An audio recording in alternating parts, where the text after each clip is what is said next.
Hi everyone, Tom Dempsey here for TrueFire Live. Really happy to be here this evening to have this opportunity to share some things with you and talk about one topic that really we could spend the whole, spend years, even a lifetime really talking about, and that has to do with jazz reharmonization. So my plan here is to kind of go through probably the first half an hour or so and give you some ideas about jazz reharmonization, kind of how I look at it, and how some strategies for being able to start to develop new chord progressions, whether it's for accompaniment or for solo guitar playing, and just some different ways of thinking about it, because I think guitar players in general oftentimes look at things a little bit differently that inadvertently inhibits them.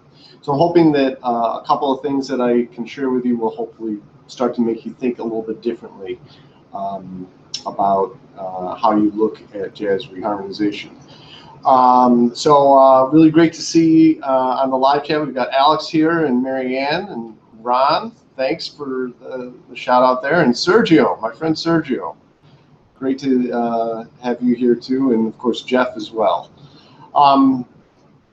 Just a couple of things. I'm coming to you tonight live from my apartment in Midtown Manhattan, and while that can be very exciting, it can also be sometimes a little on the noisy side. So if you hear some sirens in the background, don't think that the jazz police is coming to get me or you. It's just the sounds of living in Midtown Manhattan. And also living in New York, you have kind of close quarters, and it's going to be very down home here. My dog Charlie is here, named after Charlie Christian, so if he starts wandering into the shot, don't be alarmed either about that. Anyway, so I included a little handout that I sent to the folks over at TrueFire that kind of goes with this. And if you had a chance to check that out, then cool. If not, no worries, you'll be able to access it at some point. It also looks like we've had a couple more people join us, Biboy and Protein. Forgive me if I'm mispronouncing your names, and Dale. Great. I'll be checking out the feed too for questions and try to answer as many of your questions as I can in the course of this hour. So in example one on the sheet that I have is basically just your diatonic harmony. Now I'm going to stick just with the major keys for right now. And this is something that many of you may be familiar with. Some of you might be kind of new, but one of the things that I feel is very important is to start to get used to understanding functional harmony, how harmony is functioning within a piece, and we're going to talk about that a little bit with an example I'm going to give. And also to understand how we can use certain chords to replace other chords. So to begin with, and I'm doing this all in closed position. Now closed position means that as you can see on the sheet, the distance between the lowest note and the highest note is less than an octave. So our one chord in any key, here we are in the key of C major, is a major 7 chord. The 2 chord is a minor 7 chord, in this case D minor 7 in the key of C major. Our 3 chord is E minor 7. Our 4 chord is F major 7 here in the key of C major. And what that basically means, so the 4 chord in any key is also going to be a major 7 chord. Then we have our 5 chord, which is a dominant 7th chord. Our 6 chord, which is a minor 7 chord, in this case A minor 7. And our 7 chord, which is a minor 7 flat 5 chord. So all of these chords are built diatonically, meaning in the key, off of each degree of the scale. So they're all diatonically generated, and because of this, there are certain kinds of commonalities that we need to see. Now, we call the one chord, the chord built off of the first degree, the tonic chord. It's the chord built off of the root of the scale or key that we're in. So in this case, we established that it's C major 7. Now, it's really important, I feel, to understand your chord voicings, understanding not only what goes into, in this case, a major 7 chord, which is a root, a major third, a perfect fifth, and a major 7th, but also understanding and being able to relate that to the notes. So being able to name your chords. And these are things that you can practice kind of away from your instrument. You know, if you're taking public transportation to work or to school, or have some downtime waiting for a plane or whatever, you know, you can try to practice being able to spell out your various chords. So in our C major 7 chord, in this voicing right here that I have an example too, I have C, G, D, and E. So that's the root, the fifth, the major 7th, and the major 3rd. Now I also double the 5th up here on the top string with my C major 7 chord. Now the most important notes of any 7th chord are always going to be the 3rd and the 7th. They're what's really going to help define the chord.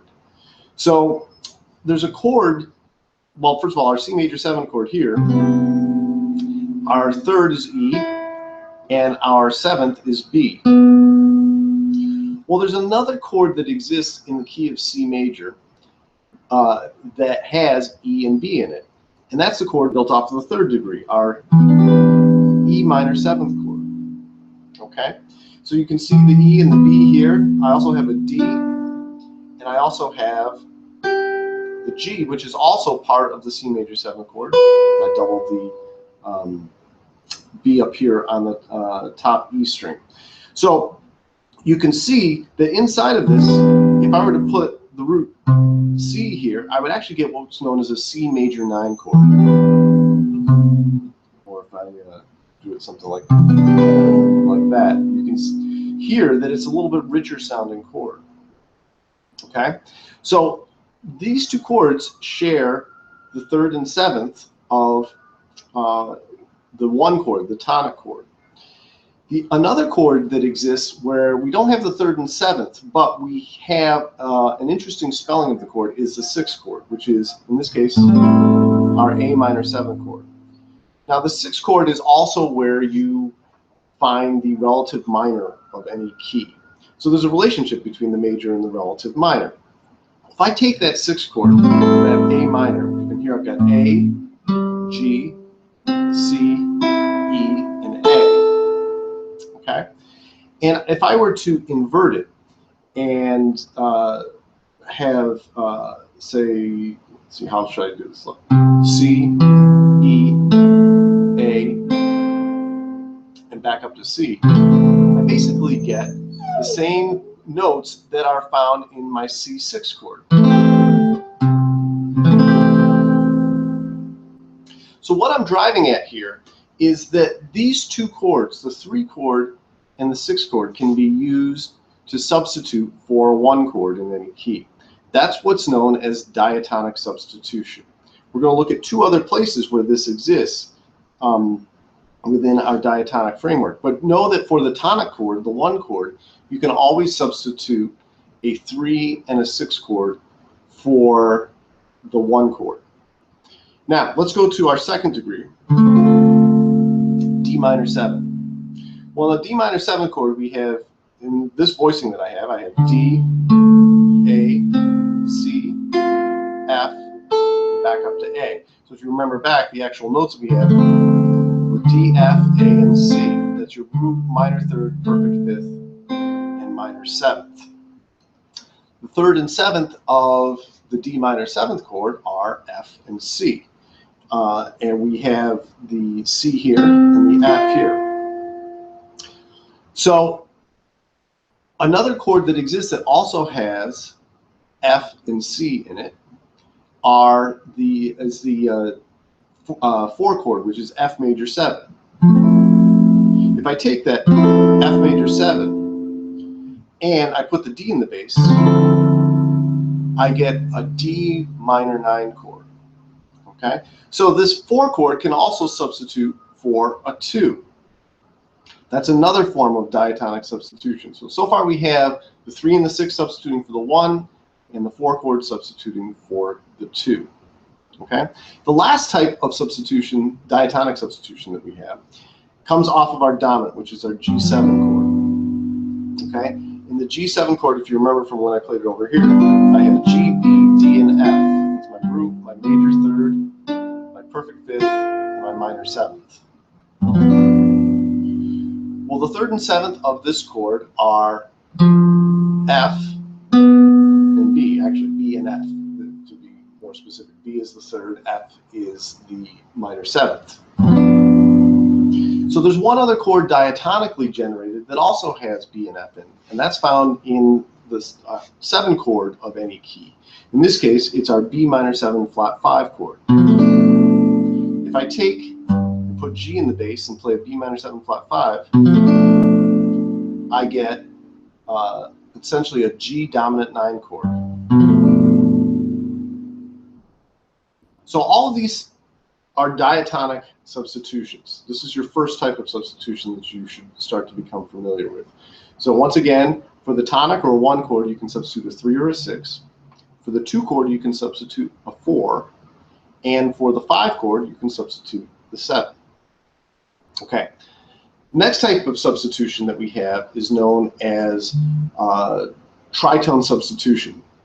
In tritone substitution, we have an interesting thing. Tritone substitution involves dominant 7th chords. Now we said that the 3rd and the 7th of your dominant 7th are going to be a major 3rd and a minor 7th. Well, if I take those guide tones and look at that, it forms the interval of the tritone.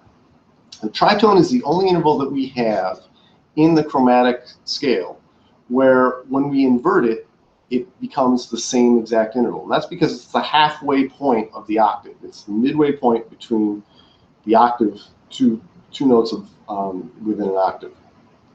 So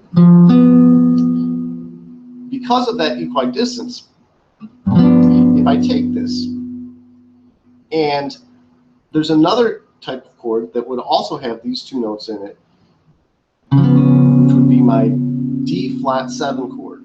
Now D flat is a tritone away. Tritone, once again, means the sharp 4 or flat 5 degree. Tritone also means literally 3 whole tones.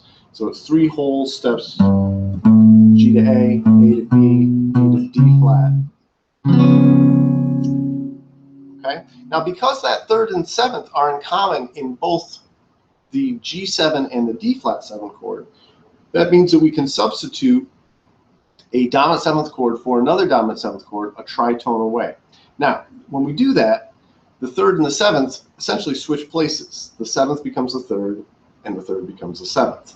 But you also notice that we get some other kinds of tension in here. So if I brought my G down and played this chord, now I don't have the 5th of this chord in this voicing, but if I were to play it like this, I'd essentially be intoning a G7 flat 5 chord.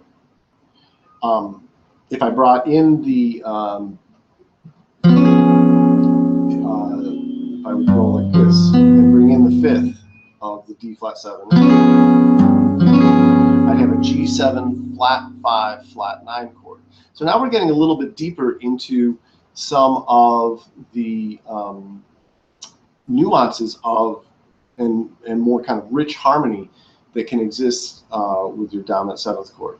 So this second type of substitution, tritone substitution, basically means if for any dominant 7th chord, you can substitute another dominant 7th chord for it, a tritone away.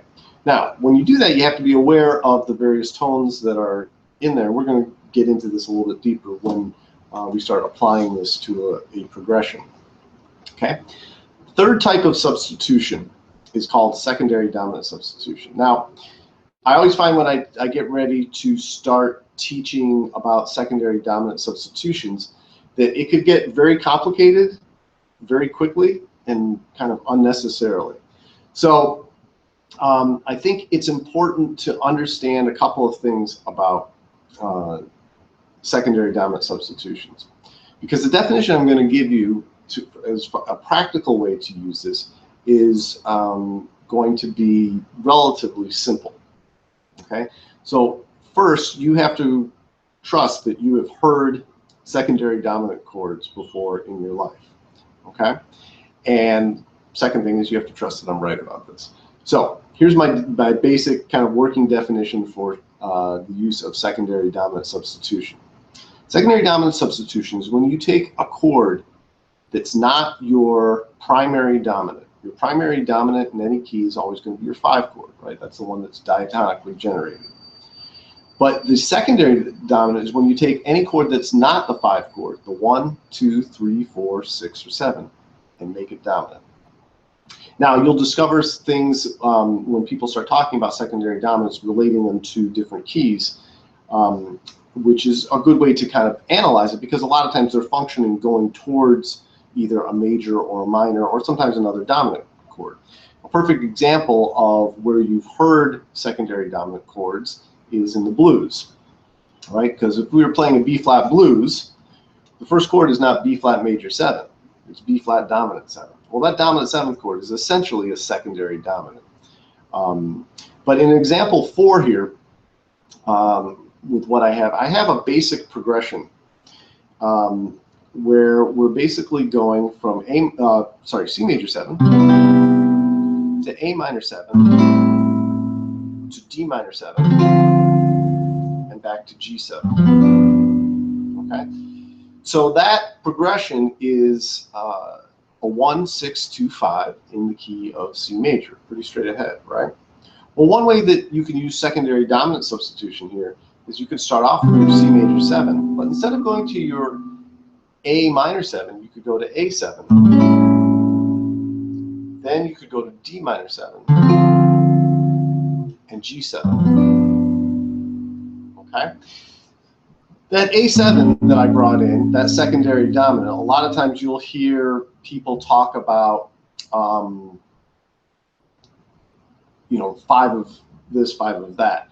So that A7, when we're talking about secondary dominance, is essentially what we call a 5 of 2. In the key of C major, D minor is your 2 chord. A7 is the 5 in the key of D minor. So therefore, that's how we call it a 5 of 2. It's a great way to start analyzing things and understand how things move from tension to resolution, because your dominant chord is one of your more tense sounding kinds of chords. And it always wants to resolve somewhere. And a lot of that has to do with the fact that we have the tritone built in between the 3rd and the 7th of the chord, in the 3rd and 7th of the chord itself. So that's basically how secondary dominants work. So we've got, once again, our 3 different types of substitutions that we can use: diatonic substitution, tritone substitution, and secondary dominant substitution. Now, we're not limited to just these types of substitutions. There are other kinds of substitutions that are out there, but starting to get a mastery of understanding these will start to help you to kind of unlock some reharmonization possibilities, which is basically what we're going to get into right now. So in example 6, I have this melody.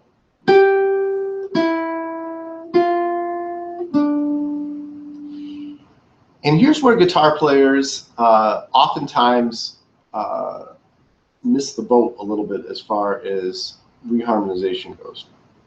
And it's not our fault. I'll stick up for us till the end of time.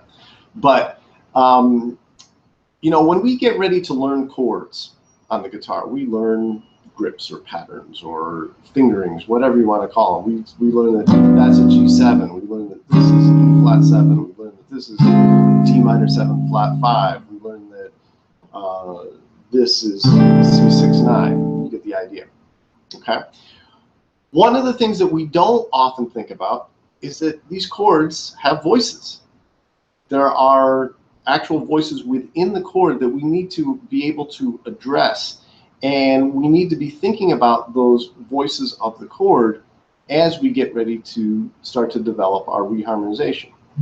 Okay, so the basic chord progression that we had here is C major.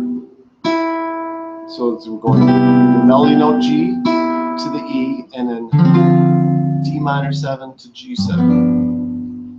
Now, given what we know about reharmonization up until this point, we could take that and do what we basically did in example 4, which is go to an A minor 7, right? D minor 7, G7. No real big shakes, right? And then what we did in example 5, which is when we went C major 7 to A dominant 7, which is a secondary dominant substitution, D minor 7, and then G7. Okay, but I'm still, everything that I'm choosing here is being dictated by this melody. So if I were to continue further, I could maybe go E minor 7, 3 chords substituting for the 1, and I could go maybe to A minor 7, 2 back to 5. I could go E minor 7, which is my 3 chord substituting for my 1, my secondary dominant substitution here with the A7, then D minor 7 back to G7. Now let's get a little bit more involved here. Okay, let's say I want to go E minor 7. Now I'm going to do a tritone sub for the A7 and put in an E flat 7. Then go back to D minor 7, and then maybe back to G7. Or I could reverse it, go E minor 7 to A7, D minor 7 to D flat 7. Now, I don't believe I mentioned this before. When I went to that E flat 7 here and here, I'm actually going to an E flat 7 flat 9 chord. That's so I can accommodate for the melody. E flat 7, D minor 7 to D flat 7. Melody is still in place, but now the harmony is getting a little bit more dissonant, right? I'm bringing in a few more ways of developing harmonic options for me, either as an accompanist or as even as a soloist too. So I could do that. I could go and bring in and make them all dominant. E7 sharp 9 to A7, D7 sharp 9. Secondary dominant substitution for the 2 to G7, or I could go E7 to E flat 7, flat 9, D7 sharp 9, D flat 7. So I'm utilizing both my secondary dominant substitution as well as the tritone substitution. And what's nice about this, and I think Pickensone just sort of mentioned it here on the feed, is that we get chromatic movement not only of the guide tones, but we also get chromatic bass note movement. So sometimes if you hear a bass player doing that, you can really harmonize exactly what they're implying by that. And that's kind of one of the beauties of the tritone substitution, is that it does allow to start to get that chromatic motion happening with the bass. So we could go even a little further. So here's my E7 sharp 9. Let me turn it into a tritone sub on that. Okay, so now I have B flat 13. Okay, and then I could go to A7, and then back to A flat 13 to G7. I could go B flat 13 to E flat 7 flat 9 to A flat 13 to D flat 7 flat 9. Okay, so what started off as just became, then was, then became, which then became,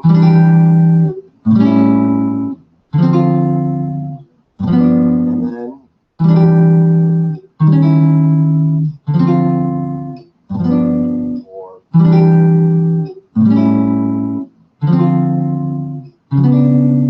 or became,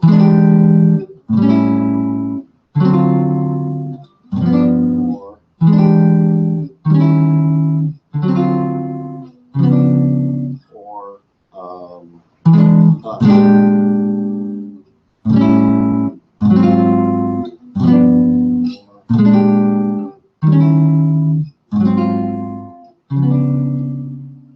I may have missed a few in there, but you get the idea. All of these possibilities are there, all just generated from this basic understanding of diatonic substitution, of tritone substitution, and of secondary dominant substitution.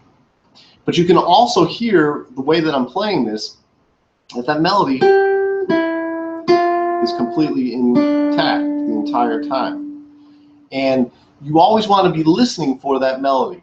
The melody is really going to help to dictate the chords and also the reharmonization. And all of my decisions when, while I have a firm understanding of all of this theoretical knowledge regarding jazz reharmonization, or just reharmonization in general, because it's not limited to jazz by any stretch of the imagination.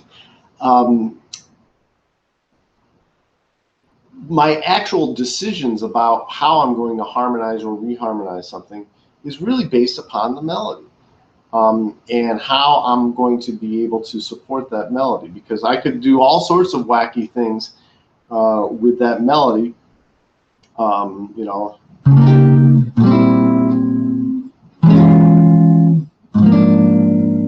with different kinds of chords, and you're still hearing that melody. I can't necessarily explain to you theoretically what I just did, but everything that I decided to do was all based on what's happening with the melody. If I went,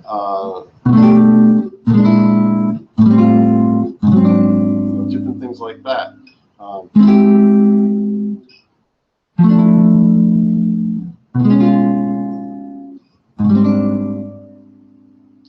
All of it being dictated by the melody. Okay, so just to kind of give you another example, it seems like a few more people are joining us. Hey, how's it going, Dale? And I mentioned Pickinson is with us, and Robert, great to have you here as well. So feel free to start coming up with some questions. I'm going to go through a little kind of off-the-cuff sort of reharmonization here, and kind of show you how we can start to apply this to tunes that you already know. Hey, Andreas, good to have you here as well. So we're going to take the tune Amazing Grace, key of C major. Nothing really fancy about the initial melody, right?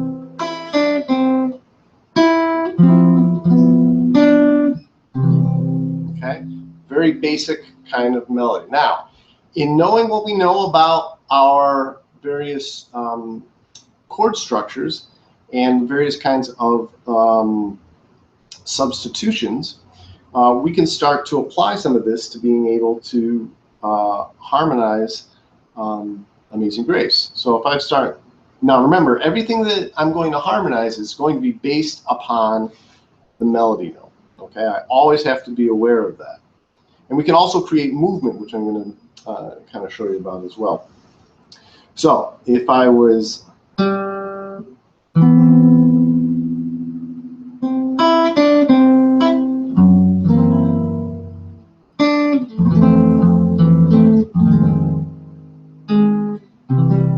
changed the melody just a little bit there, took a little kind of I guess artistic license.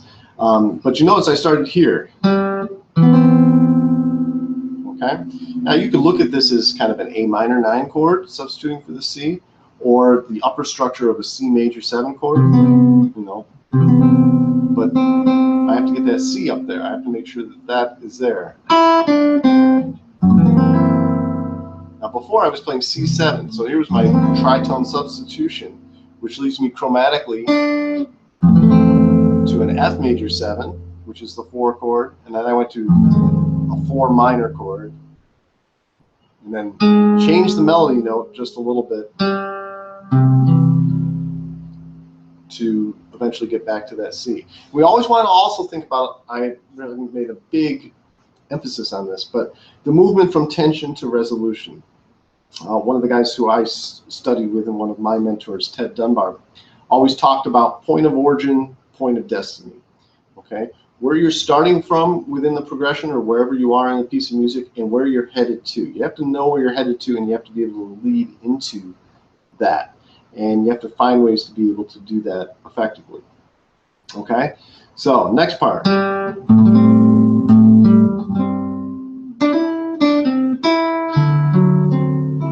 There I went, original chord was C major, I went to the 6, and then I went to a 2 dominant,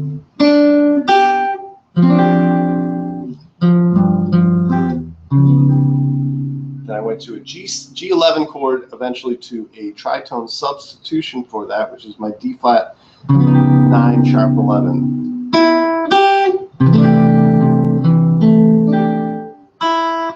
C6 9, and then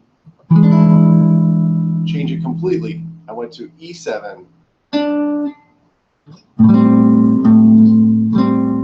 A minor, substituting for the F major that would have been at that part. And then I go back to maybe my C, A minor,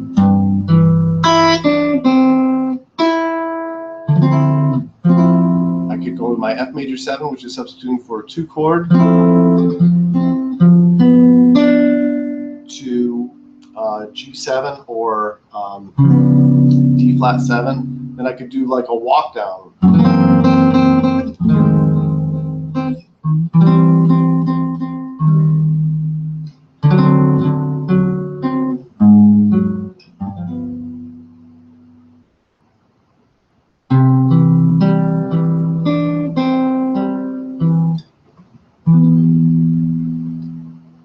Okay, so all of these are just really being generated completely from these various types of basic reharmonization tools. Understanding diatonic substitution, understanding how you take chords that are diatonically generated within a key and start to reharmonize things. And it really gives you a lot of possibilities for different kinds of reharmonization, and also not only for solo guitar playing, but also for comping. And it looks like we have a question from Michael about comping. He's asking, how would you approach comping if there's already a bassist for the bass line? Very, very good question.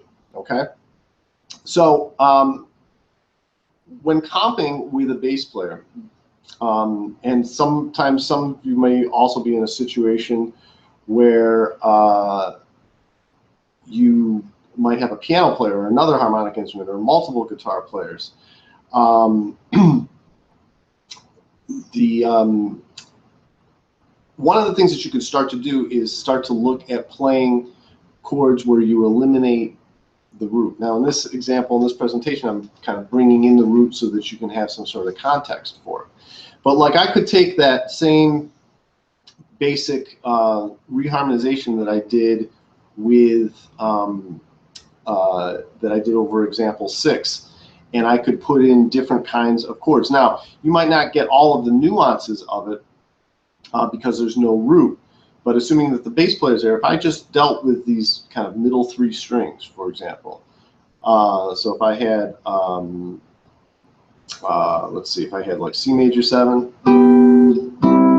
to A minor 7, and then to D minor 7 to G7, or A minor 7 to, this could be either the upper structure of an A7 chord or a E flat 7 flat 9 chord, and then D minor 7 to G7. So all of that kind of thing.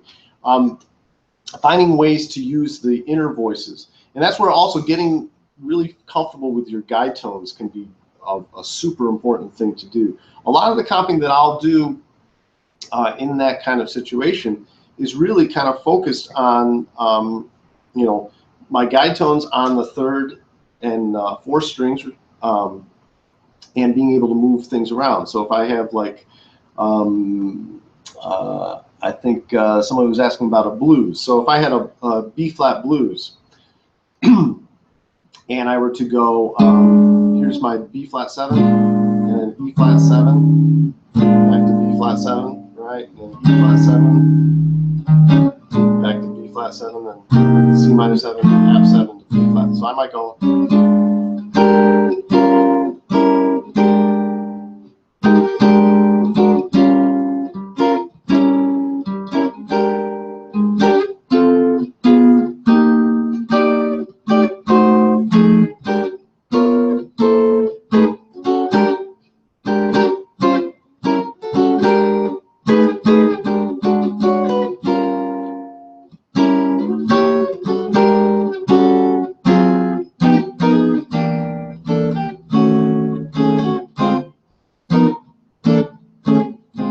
So there I was using just really rootless voicings. Then I was probably playing a little too much there.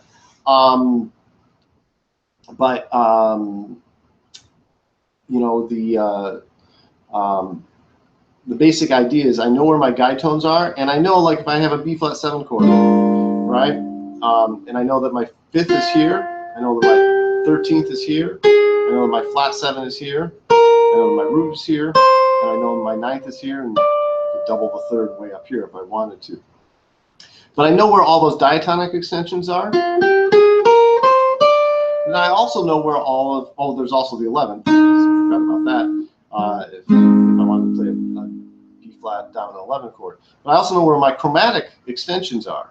My sharp 11 or flat 5, sharp 5, my flat 9, sharp 9. So, you know, the thing with the dominant 7th chord is that it's really kind of an anything goes chord, except for the major 7th. You want to avoid from talking about the major 7th, or using, sorry, not talking about it, using the major 7th in your dominant chords. But all this other stuff, next one would be in the major 7th. I'm not going to play that. All that works, right, over a dominant chord. And a lot of that is because of the tritone that's there. It's like we got some other questions. Another example of tritone subs, please. Okay. I'm going to take the chords to the beginning part of a very famous jazz tune called "All the Things You Are." So we'll take the first 8 bars of that. Okay.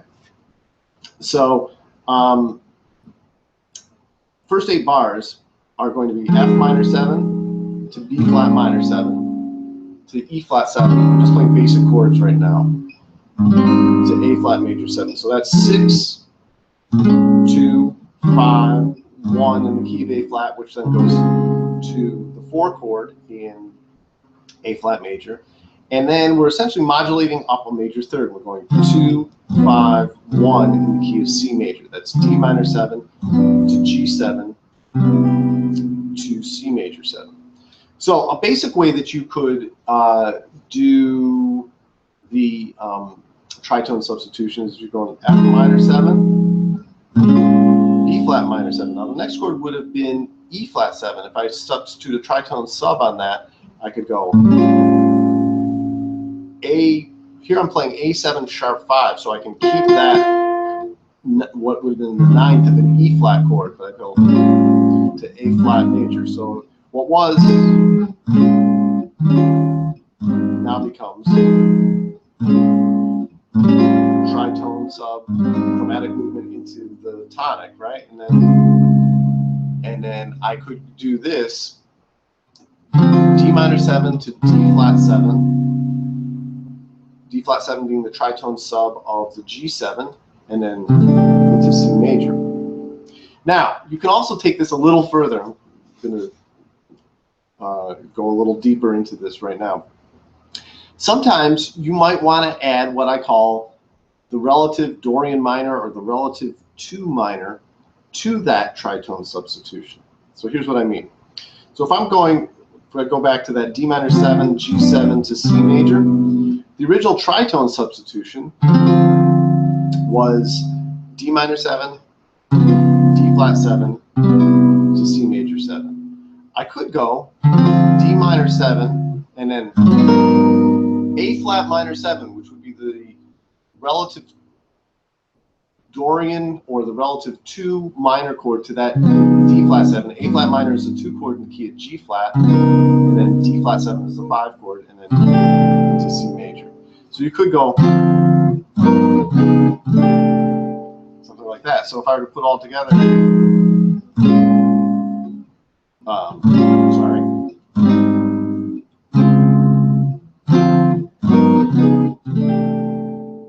And that enhances things a little bit more. Hopefully,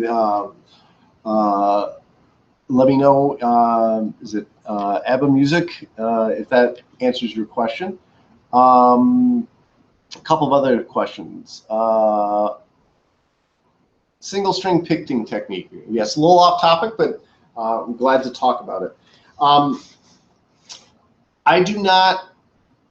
I have this kind of feeling about picking technique. You know, as all of you know, there are probably hundreds of thousands of ways to get a sound out of the guitar. You see it all the time. And of those 100,000 ways, there's probably tens of thousands of ways to actually pick. And there's not one way. Everybody's hands is different. Everybody's way that they connect with the instrument is different. Everybody's sound that they're going for is different. For me, as a jazz guitar player, I've gone through lots of different kinds of picking techniques.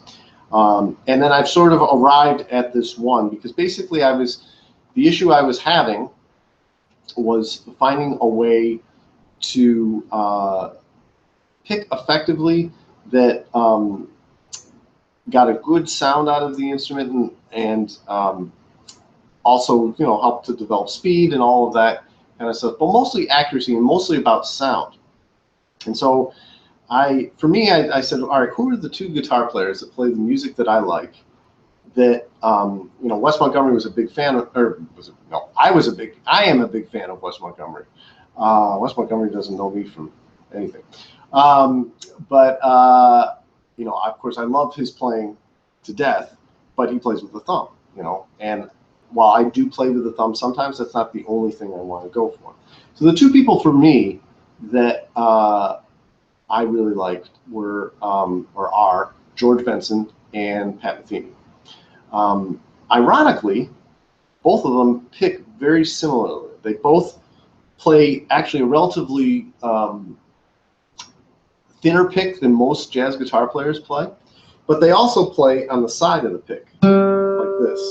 So if you're looking at, if this is the string, the pick is actually hitting the string on the side like this. And what it does is it creates actually the point of least resistance against the string. If you pick kind of flat on like this, that's really kind of the point of most resistance. But if you start to turn the pick around, the pick actually just kind of comes and flows right across the string. It's more kind of bouncing over, almost like surfing on a wave, as opposed to, you can hear also that the sound changes. Hopefully you can hear it through your computer speakers. But for me, it was much more of a rounded sound, much more like the sound I would hear when I hear trumpet players. It's not a trumpet sound, but it's got a kind of a rounded, pointed kind of sound to this. So that's basically how I pick. I more or less do economy picking, in the sense that if I go to adjacent strings ascending with a downstroke, the next one is going to be also a downstroke. So it doesn't always work out that way, but I try to get it that way. Another thing too that I feel like is, for me, is still kind of kind of an eternal pursuit, is finding, always getting that balance between the right amount of pressure on the strings. Pat Metheny's talked about once, I heard him talking about how, and it made so much sense to me after I heard him talk about this, where different from other instruments, the guitar, if we play with the pick, the guitar has a relatively narrow window of the amount of pressure that we can apply where you have a sound and are not getting the sound of the pick. So being able to find that sweet spot is challenging. I mean, I'm still practicing it every single day. But basically, for my picking technique, I'm gonna,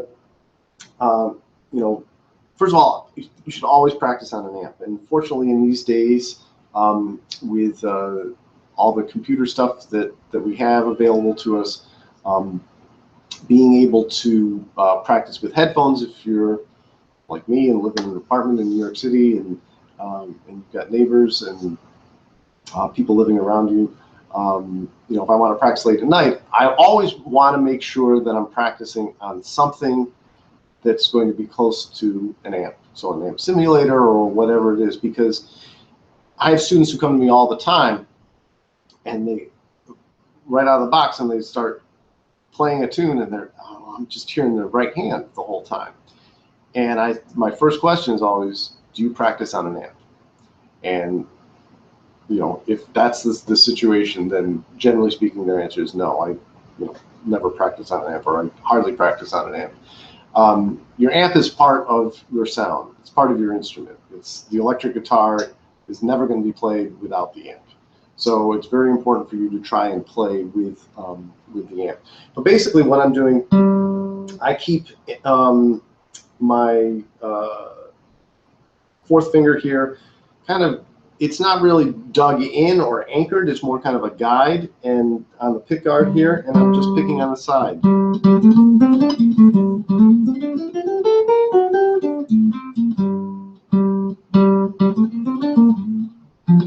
That's basically how I'm doing it.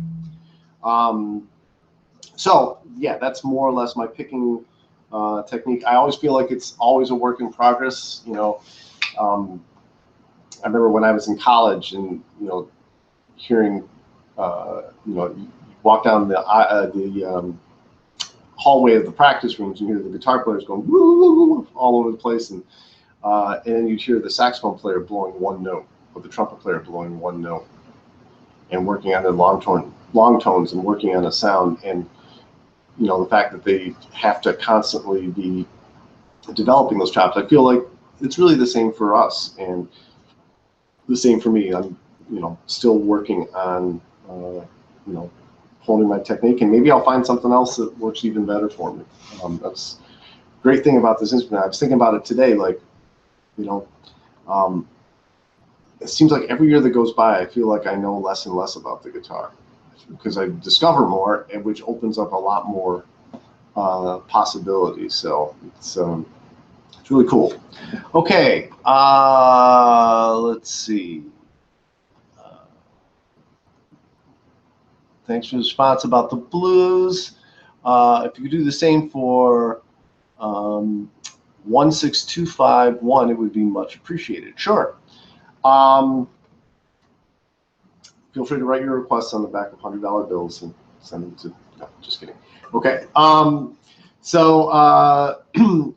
Let's see, you said 16251. Okay. So let's take C major. Okay. So if we've got, just as a point of reference, and also when I'm doing these kinds of rootless voicings, I'm always aware where the root is, even if I'm not playing it. I mean, it's kind of there. It's sort of like a ghost tonic, if you will. So if we've got like our 1625 in C major, so I could go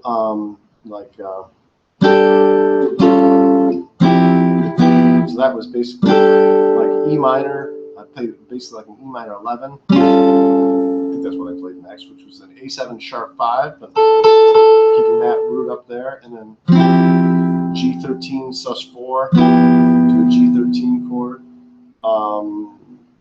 I could go, so that's upper structure of a major 7, C major 7, A7 flat 9, and then D minor 7, G7 flat 9, or D flat 7, depending on how you're scoring it at home. And then, oh, sorry.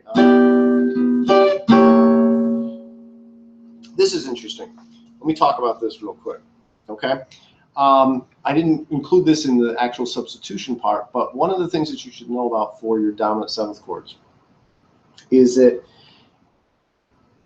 another chord that you can substitute for your dominant 7th chord is your diminished 7th chord. And if I were to take G7, for example, right? We said the 3rd and 7th of G7 is F and B. Okay, that forms a tritone. If I take that and build a diminished 7th chord off of that F and put G in the bass, I get a G7 flat 9 chord. Now, diminished 7th chords are what we call symmetrical chords. They're built in consecutive minor thirds. So therefore, if I take this chord, F diminished 7th, move it up a minor third, I get the exact same notes in a different order. Move it up another minor third, I get the exact same notes in a different order. Move it up another minor third, I get the exact same notes in another order. So if I were to look at what would be technically the root of this, here's my F. Well, that's the flat 7 of my dominant 7th chord. If I went up a minor third, that's my flat 9. That's of the G7 chord. If I went up here, B is now the lowest one, which is the 3rd of my G7 chord. And then if I go up another minor third, I get to D.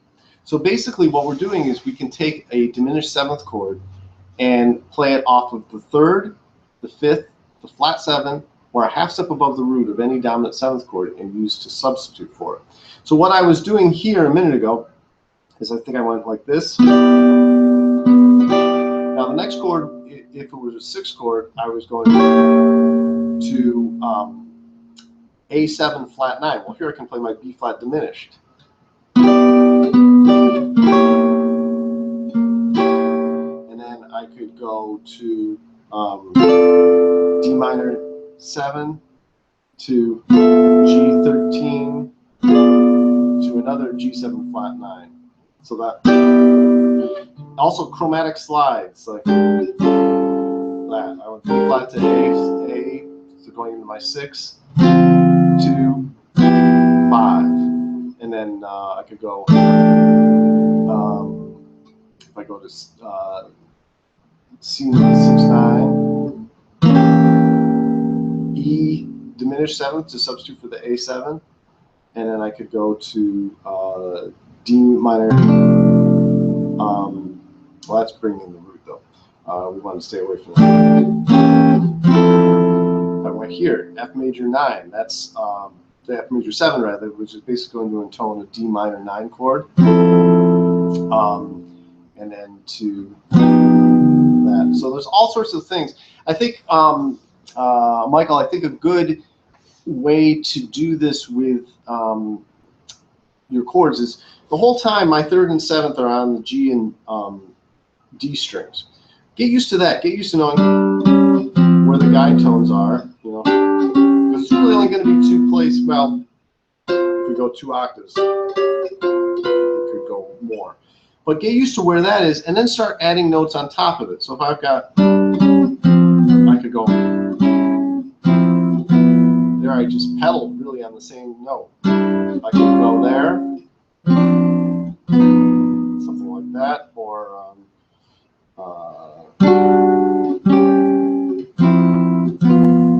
it's all about how these voices are moving to different areas. Hopefully that helped. Okay, thanks, Robert, for your input there. Mitch has joined us. I'm new to archtop guitars. What are the best gauge strings to use? Yes. I think, once again, it's all a personal choice. I'll tell you. So it's funny you actually bring this up. So this guitar, my L5, I endorse Tomastic infilled strings. Kind of expensive strings, but I find them to be very consistent and balanced. And even though they're 13s, it's basically 13 to 54, I believe. They maybe 52, and they're flat wound strings. It doesn't feel as heavy as some other kinds of flat wounds that I've played in the past. You know, 13 is kind of on the higher side as far as thickness goes. I know Pat Martino, I think, plays 14s, and there's a few others that play some real expensive, well, maybe even real expensive, but really large strings. I think Russell Malone might even not play some heavier strings than that. But I've got a guitar back here in Eastman that I use a lot too in traveling and stuff. And I just actually got that set up, just got it back yesterday with, I'm trying some 12s on it. So I think as far as strings go, I would experiment with some, you know, I'm not sure where, Mitch, you're coming from as far as where you know, what gauge you've used in the past, but you know, you might want to just experiment with some different ones. I also put 11s on that Yamaha semi-hollow body that I have back there that, again, is an experiment for me. I haven't played 11s in a while, but I know Pat Metheny plays 11s, so can't be all that bad, right? But I would say experiment.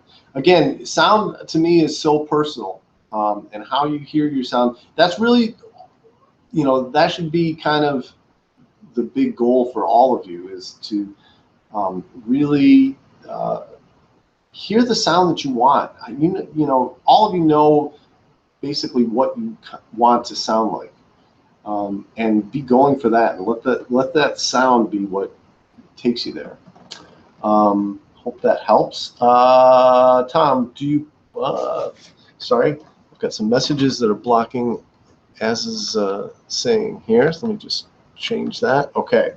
Do you put guide tones on the 6th and 5th strings, a la Lenny Bro, to add more tension, or single notes on top? Very good question. Sometimes. I mean, Lenny had a very specific thing that he did, which is not really, you know, what I do, but I find that one of the things that can happen when you start to do that is, especially in an accompaniment situation, I think it can work very effectively in a solo guitar situation, but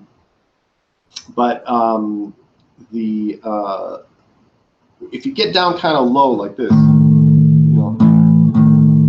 you know, with your guide tones, it gets a little muddy and it doesn't really speak. Up in this, and you also don't want them too high because it gets a, you know, that's why for me, and not that I don't do it, I mean, because I do. But I think if you're just kind of starting off with this, I think we're dealing with the 4th and 3rd strings, maybe the 5th string, putting that in there as well. But you really want those guide tones to speak in a certain register, and experiment with all of it. For me, sometimes in an accompaniment standpoint, putting the 3rd and 7ths of the guide tones in the lower 2 strings gets a little muddy. Thanks, Ron. I'm glad you like the 4/3 string. Let's see here.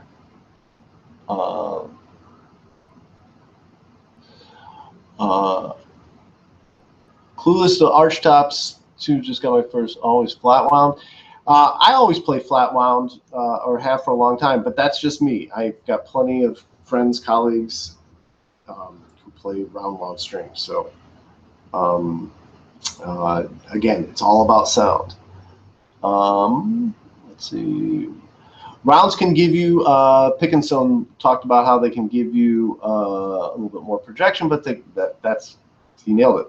A little more projection, and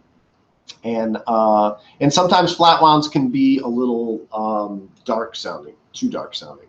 I don't find that to be the case with these Tomastics.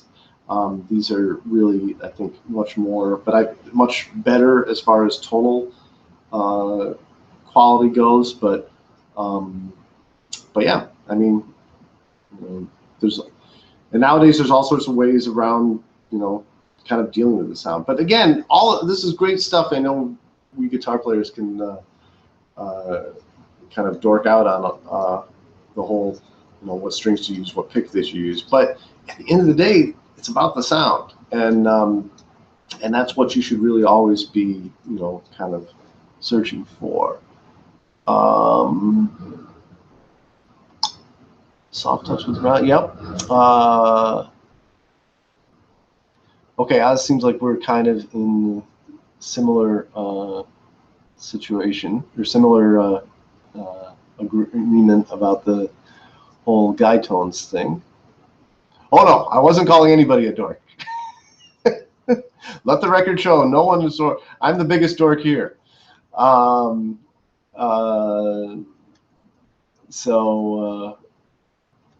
Thanks for that, Squire. I appreciate that humor there.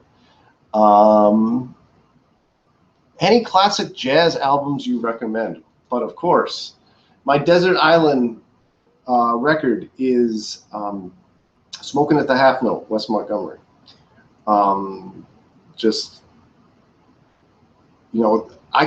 Back when I was learning how to play jazz, I never owned that record. Basically, what I did is I checked it out of the library, and you could always have the records for 2 weeks, and I would return it back on the day that it was due. I would go up to the mezzanine section and watch them put it back into circulation, and I would go and check it out again. So I practically owned that record, but that was the only. But anyway, Smoking at the Half Note is definitely quintessential classic jazz album to own, jazz guitar album to own. Jim Hall Live, another great one. Midnight Blue, Kenny Burrell. Any of the Kenny Burrell stuff with John Coltrane, the Cats, and Kenny Burrell, John Coltrane, any of that stuff. George Benson. I mean, it's just, you could go on and on and on and on. And by the way, I haven't mentioned this, but my website is tomdempseymusic.com. You are all more than welcome to send me a message through my website. I will get back to you. And if you have any questions that come up with this stuff or anything, please feel free to reach out to me. Non-jazz guitar records, I would recommend Blue Train by John Coltrane. Working in Steeman by Miles Davis. I mean, there's again a ton of Study in Brown, Clifford Brown. Anything that get your hands on all of it. Let's see. Do you have any courses where you cover your picking technique or insights? Dig your picking explanation earlier. Would love to learn more. Okay. I don't have any courses that I've done. I know that I'm working on a couple of other things for TrueFire right now, but you know, something along those lines might be more like maybe a Foundry course. What do you think, Jeff? Maybe I can put something together for that. You know, another person who also picks like this, very similarly, that you should definitely check out, who is also with TrueFire, is Cheryl Bailey. She has a very similar kind of picking technique and a ton of chops, and extremely musical. Okay. Edwin Huff, know any Chuck Loeb? As far as Chuck Loeb tunes, I'm not sure if you're all aware, Chuck Loeb, legendary guitar player, unfortunately passed away late last night. I'm really thinking about him a lot. I don't really know any Chuck Loeb tunes, but you know, I met Chuck. I never really, I wouldn't say that we knew each other on any kind of basis, but everything that he did was just amazing, whether it be the music that he wrote and his guitar playing and his, you know, he was just, and a nice guy, really nice guy. I didn't know that he was sick, and I did kind of connect with him back in January at a big jazz conference, but and he was just so sweet. But it's a loss, but you know, the music goes on. Okay, I record myself playing. The lines are okay, but I certainly could groove more. What do you suggest to really swing? Okay, great question, Gary. You're doing a lot of the right stuff, and I will say that recording yourself is a really important thing to do. If you want to grow at the quickest rate possible, I suggest that you all record yourself. I would say transcribe. Find some players that you really dig that have that groove that you're talking about. You know, I don't know what exactly it is for you. I think, because I think everybody's idea of groove is a little bit different. You know, Kenny Burrell's idea of groove is different than George Benson's or Wes Montgomery's. You know, there's fine little nuances. So I would say try to emulate what it is. You know, when you find that recording that's like, you say to yourself, like, what was that? Go figure what that was and figure it out and be able to emulate it. And then from there, I think you'll start to kind of feel like, you know, maybe some stuff will start to come your way. Yeah, Brownie. Yes, Cheryl is amazing. My first guitar. My first guitar was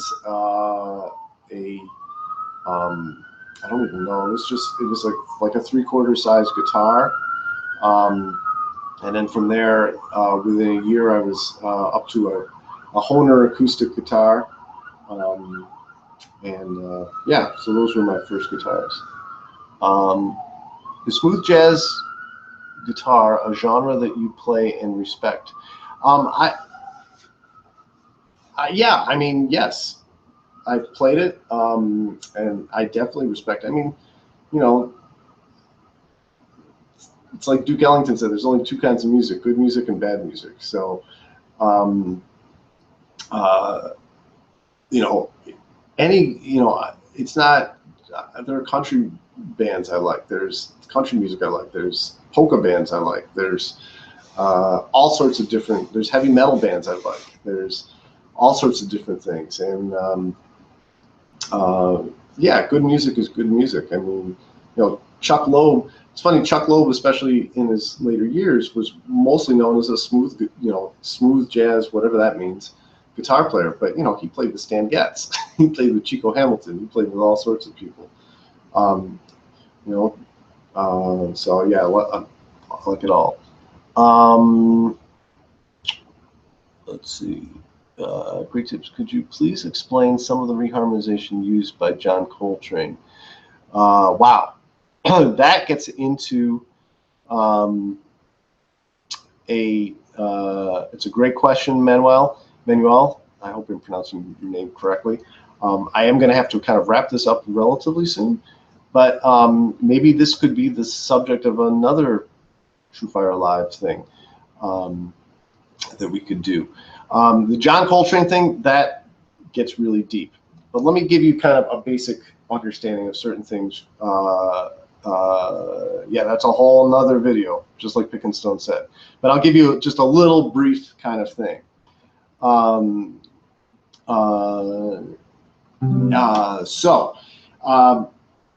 Giant steps.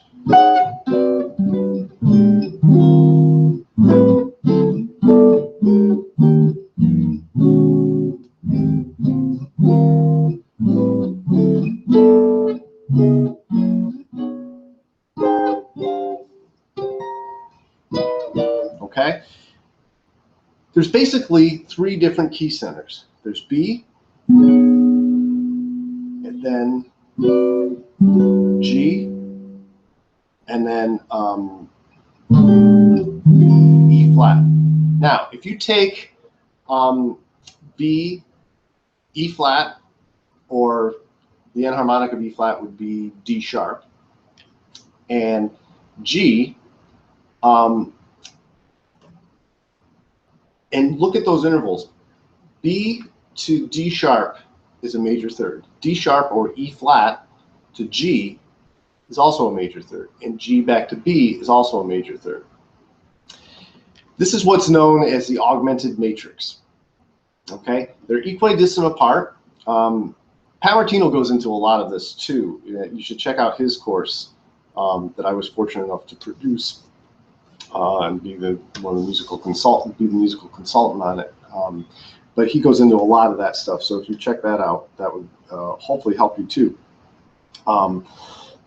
But the idea with that is we're basically cycling through these three different key centers.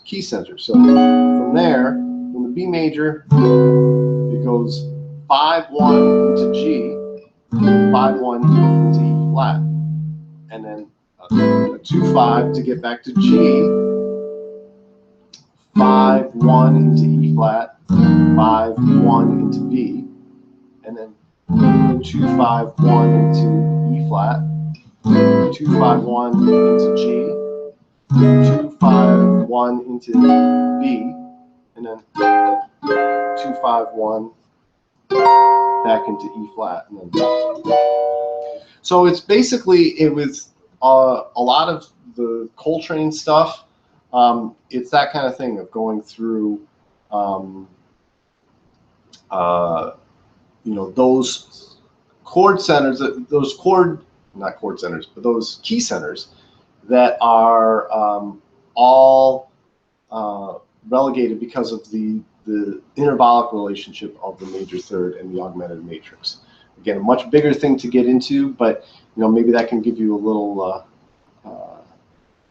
something to nosh on with as far as that goes. But yeah, maybe we can address that in much more depth.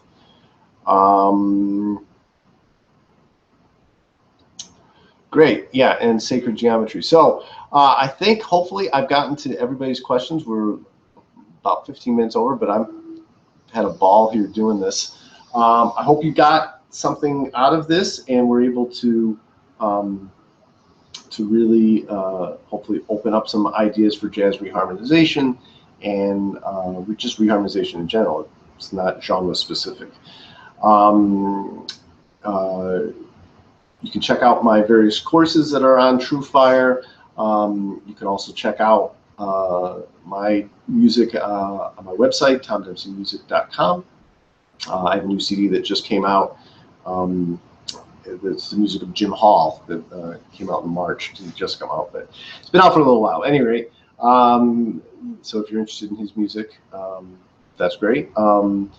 Keep supporting live music. Keep supporting TrueFire. They do such great stuff, and I'm really proud to be involved.